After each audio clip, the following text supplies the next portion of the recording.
अस्सलाम वालेकुम, नमस्कार, सत श्री अकाल एंड गुड इवनिंग है दोस्तों। कैसे हैं आप? आई डू होप आप सब अच्छे होंगे जी। यस्टरडे असाइलम के ऊपर जो है मैंने एक वीडियो व्लॉग किया था। उसी से रिलेटेड ही कुछ सवालात भी आए हुए हैं और थोड़ा सा उससे हट के लेकिन रिलेटेड टू असाइलम ही मैं जो है आज की वीडियो में भी उसी पे ही बात करूंगा। और आज का व्लॉग स्टार्ट करने से पहले मैं आपको ये बताता जाऊं, it's not a legal advice. मैं यहाँ पे आपको लीगल एडवाइस नहीं दे रहा हूँ। मैं सिर्फ और सिर्फ अपनी पर्सनल ओपिनियन और इन्फॉर्मेशन जो है वो मैं आपको दे रहा हूँ। लेकिन इट्स ऑलवेज एडवाइजेबल कि अगर आपका कोई असाइलम या उससे रिलेटेड कोई भी इमिग्रेशन का मैटर हो तो उसको आप लीगल एडवाइस जो है उसके ऊपर आप बिल्कुल ले सकते हैं, चाहे मेरे से लें या अपने किसी लोकल वकील से लें या जहाँ से भी लें। लेकिन कोई भी जो लीगल केस हो उसको हमेशा जो है वो एडवाइस लेके फिर आपको जो है आगे चलना चाहिए। और हम लोग जो है ऑफिस हमारा ब्रैडफर्ड में है और हम लोग जो है चाहे वो फ़ोन कंसल्टेशन हो या ऑफिस अपॉइंटमेंट हो, हम लोग जो है उसकी फ़ीस चार्ज करते हैं जी। और जो हमारी डिटेल्स होती है कि हमसे कैसे कांटेक्ट किया जाए वो डिस्क्रिप्शन जो है यहाँ पे नीचे वहाँ पे मेंशन किया होता है, वहाँ पे नंबर लिखा होता है। बाज़ का बहुत से दोस्त जो हैं वो कमेंट्स में मैसेज करते हैं कि जी आपसे कैसे रब्ता किया जाए, लेकिन वो जो डिस्क्रिप्शन होती है जो नीचे जहाँ पे डिटेल्स आती हैं वो नहीं देखते कि वहाँ पे सारी इन्फॉर्मेशन आ रही होती है। और चलिए अब इसी एक असाइलम को ही एक उसमें बड़ा एक मोस्ट इम्पोर्टेंट एक पार्ट होता है जिसको कहा जाता है मिटिगेशन ऑफ रिस्क। जो है क्या आपके असाइलम के केस में मिटिगेशन ऑफ रिस्क जो है या मिटिगेटिंग सर्कमस्टांसिस ऐसे हैं कि जी के जिसको रेलिवेंट अथॉरिटी है उसको वो कंसिडर कर सकें। और ये जो असाइलम होता है ये ना सिर्फ यूके का अगर हम लॉस देखते हैं या यूरोप का देखते हैं या कनाडा का या बाकी कंट्रीज का भी देखें, सो मोस्ट केसेस में जो है जो जो मेन लॉ होता है वो एक ही तरह का होता है। लेकिन ऑब्वियसली फर्दर जो होती हैं वो आगे हर कंट्री की अपनी पॉलिसीज जो हैं वो आ जाती हैं, जो इनसाइड कंट्री रूल्स जो हैं वो डिफरेंट आ जाती हैं। लेकिन जो मेन ऑब्जेक्ट्स जिसको कहेंगे या मेन सब्जेक्ट जिसको कहेंगे वो टेक्निकली तौर पे सिमिलर ही होते हैं। चलिए अच्छा, अब हम मिटिगेशन ऑफ रिस्क की अगर हम बात करते हैं तो क्या जैसे मैंने पिछले दिनों देखा बहुत से जो लोग थे वो मीडिया के नाम के ऊपर अगर हम कहेंगे कि जी लेट्स से अगर हम इंडिया की बात करते हैं, नेपाल की बात करते हैं, पाकिस्तान की अगर हम बात करें तो उसमें ये था कि जी के यहाँ पे मीडिया जितने जर्नलिस्ट हैं जो है वो कंट्रोल्ड हैं और यहाँ पे जो फौज है या आर्मी है, सो अगर उनके बारे में कोई बात की जाए या जुडिशरी के बारे में बात की जाए तो हम पे कंट्रोल्ड सिस्टम है, हमें कंट्रोल किया जा रहा है और हम जो है वो हमारी आज़ादी सहाफ़त पे ये हमला है और उस वजह से लोग जो है वो यूके यूरोप या बाकी कंट्रीज़ में आके असाइलम कर रहे थे। सेम ऐसे ही अगर हम इंडिया की बात करें, चाहे वो गुजरात का इशू हो या खालिस्तान की बात हो या नेपाल में डेमोक्रेसी की अगर हम बात करें, सो या हम बांग्लादेश में जो है हसीना वाजिद की बात करें, सो जहाँ पे भी हम सिचुएशन को देखते हैं वहाँ पे मेन आ जाता है कि जी के क्या, अब ये मैं जस्ट एक एग्जांपल आपको इसलिए दे रहा हूँ ताकि आपको असाइलम की पोजीशन को जो है उसको आप अंडरस्टैंड कर सकें कि क्या जब आप असाइलम करते हैं, जब आप सियासी मजहबी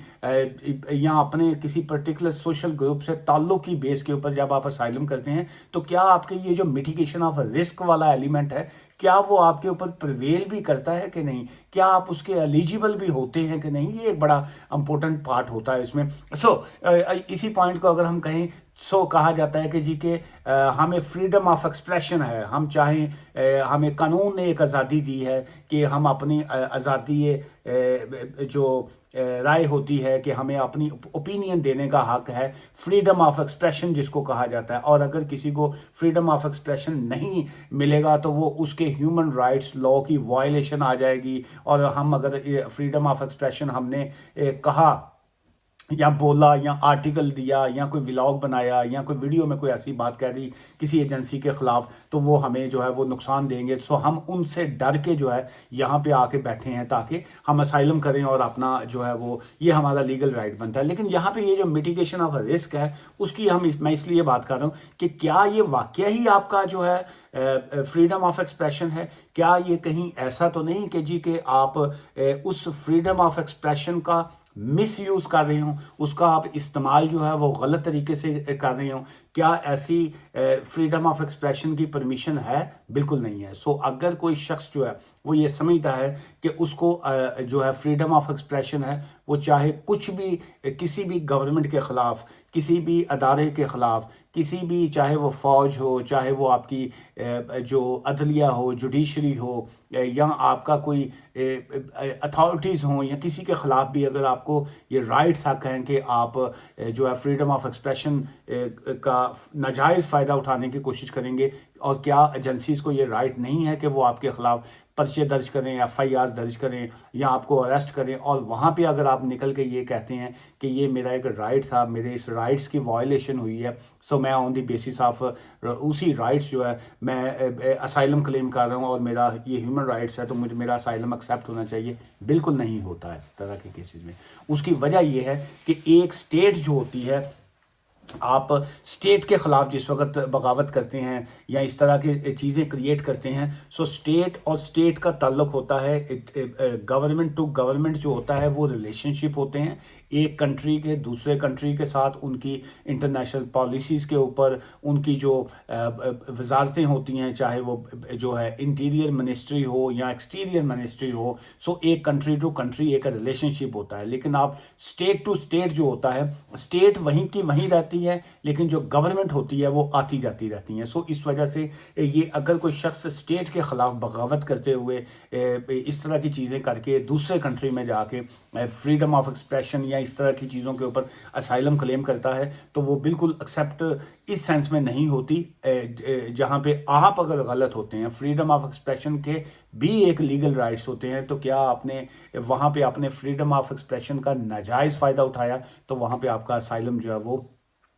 उसका क्लेम जो है उसमें रिफ्यूज़ल ही आएगी। ये स्पेशली आजकल जो है ये सोशल मीडिया का जो मिस यूज़ किया जा रहा है, चाहे मैं किसी भी पर्टिकुलर सोशल ग्रुप का नाम नहीं लूँगा, लेकिन ये है कि सोशल ग्रुप का या सोशल मीडिया का जो वर्ड एक यूज़ किया जाता है, उसमें तमाम सोशल मीडिया आ जाता है, जहाँ पे आपको एक राइट्स हैं आप उसको इस्तेमाल करने का, लेकिन अगर आप उसको मिस यूज़ करेंगे तो वो आपका एक इलीगल एक्ट होगा, और उसकी बेस के ऊपर जब आप असाइलम क्लेम करते हैं तो वो रिफ्यूज़ल आती है उसकी। ये वाली जो चीज़ें हैं मैंने देखी हैं, बहुत से दोस्त जो हैं वो रिफ्यूज़ल्स लेटर जो थे वो अपने उठा के ले आते हैं बाज़, और वो कहते हैं जी कि हमने फ़लाँ जो था एक मूवमेंट में हिस्सा लिया, हमने ये हमारा सोशल मीडिया के ऊपर बयान था, ये हमारा न्यूज़पेपर में बयान आया, ये फ़लाँ किसी टीवी ने हमारी खबर लगाई, ये इस तरह की चीज़ें, और हमारे साथ हमने असाइलम क्लेम किया और वो रिफ्यूज़ल आ गई। सो उसकी तो बिल्कुल रिफ्यूज़ल आनी ही बनती थी, चूँकि वहाँ पे आप जो है miss use of freedom of expression जो था वो कर रहे थे। सेम ऐसे ही फ्रीडम ऑफ एक्सप्रेशन में ही चलते हुए, चाहे वो फ्रीडम ऑफ आपका पॉलिटिकल ओपिनियन हो, आपका फ्रीडम ऑफ आपका रिलीजियस हो, कि जी ऐसा तो नहीं हो सकता कि अगर आप एक इस्लामिक रिपब्लिक ऑफ पाकिस्तान में रह रहे हैं और आप कहेंगे जी मुझे मेरे रिलीजियस की आज़ादी है, और आप अपने रिलीजन की आज़ादी के चक्कर में किसी और दूसरे के रिलीजन के ऊपर आप अटैक करेंगे, तो वो आपका राइट जो है वो आप अपने आपका वो राइट नहीं बनता। या अगर आप कहेंगे जी कि मैं जो है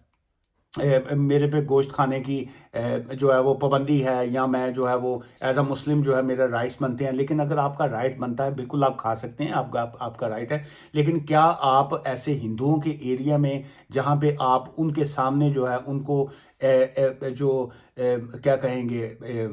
गुस्सा दिलवाते हुए, या उनको उनके मज़हब के ख़िलाफ़ आप वायलेशन करते हुए इस तरह का काम करेंगे और इस तरह की एविडेंस इकट्ठी करके कल को आप असाइलम क्लेम करती हैं, तो क्या वो उसकी एक्सेप्टेंस आती है? सो कानून जो है वो, या जो ये जो इस तरह के ह्यूमन राइट्स कंट्री वाले जो ममालिक होते हैं, वो इस तरह की तमाम चीज़ों को कंसिडर करते हैं। उसकी वजह यह है कि यूके की अगर हम बात करें तो यहाँ पे तमाम रिलीजियस के लोग जो हैं वो सेम है। यहाँ पे किसी को किसी के ऊपर जो है वो प्रायोरिटी नहीं है, किसी पे कोई बर्तरी हासिल नहीं है कि जी ये फ़लाँ कंट्री का है या इसका फ़लाँ रिलीजन है तो उसको जो है हम प्रायोरिटी देंगे। सो यहाँ पे आप किसी भी रंग के हैं, किसी भी नस्ल के हैं, कि जो भी आपकी एथनिसिटी है, जो भी आपका जेंडर है, जो भी आपका रिलीजियस है, so they all communities and all nationalities they are living together inside the under one umbrella, जिसको कहेंगे अंडर ब्रिटेन अम्ब्रेला जो है। सो यहाँ पे तमाम के जो है विदाउट एनी डिस्क्रिमिनेशन जो है राइट्स जो है वो इक्वल होते हैं। सो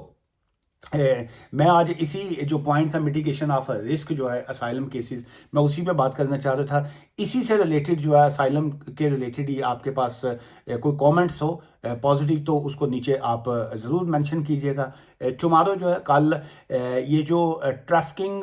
वाला लॉ आ जाता है, ये इसमें जो विक्टिम बनते हैं, जो मॉडर्न स्लेवरी की हम बात करेंगे कल, वो भी रिलेटेड टू असाइलम में बहुत से लोग जा रहे होते हैं। जैसे बहुत से लोग स्किल्ड वर्कर वीज़ाज़ पे आए हैं लेकिन उनकी जॉब जो है वो आगे कंटिन्यू नहीं चल पा रही, या उनके साथ उनके साथ जो एक एग्रीड सैलरी थी वो उनको नहीं दी जाती, और क्या वो मॉडर्न स्लेवरी के ज़ुमरे में आते हैं? क्या if do they have the legal rights कि जी के वो विक्टिम हैं, कि जी उनको इलीगल तरीके से जो है यहाँ पे लाया गया, या उनको उनका राइट्स जो है वो नहीं दिए जा रहे। और ये जो ट्रैफिकिंग होती है इलीगल, जिसको ट्रैफिक कहते हैं, कि जी के आप किसी को सेक्सुअली एक्सप्लॉइट करने के लिए या फाइनेंशियली एक्सप्लॉइट करने के लिए या उनका मिसयूज़ करने के लिए जो है इस तरह की चीज़ें जब होती हैं तो फिर आप असाइलम करते हैं। कल की वीडियो में उस टॉपिक पे बात करेंगे। आज की इस वीडियो से मुझे इजाज़त दीजिएगा, दुआ में याद रखिए। Take care, bye for now, thank you ji.